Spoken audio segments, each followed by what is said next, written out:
ឈើចង្កឹះមួយគេអាចកាច់បាក់បានក៏ប៉ុន្តែ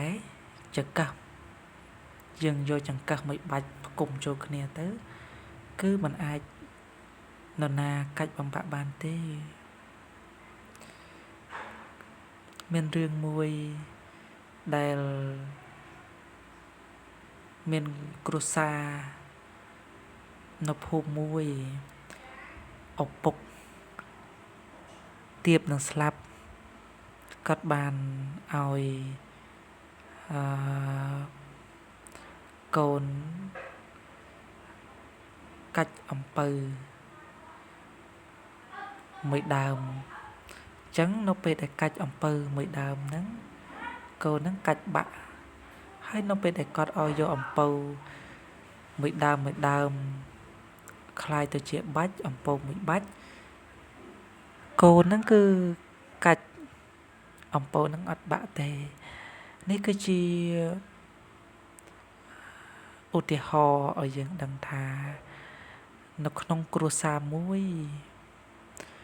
ដែលមានការរួបរวมសាមគ្គីគ្នាស្រឡាញ់គ្នាភាតរភាពជាបងប្អូននៅក្នុងគ្រួសារធ្វើឲ្យគ្រួសារនោះមានភាពរីកចម្រើនមិនមានសត្រូវណាមកបៀតបៀនកាច់បំផាក់បានចំពោះ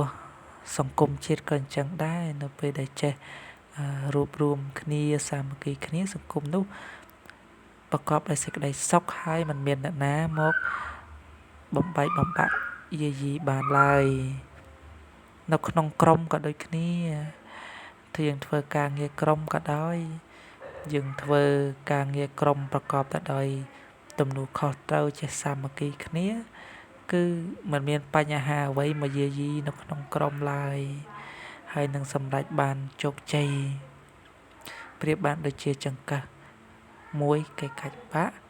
ចង្កឹះមួយបាច់គេកាច់អត់បាក់អំពៅមួយដើមគេកាច់បាក់អំពៅមួយបាច់គេកាច់មិនបាក់ក៏ដូច្នោះដែរ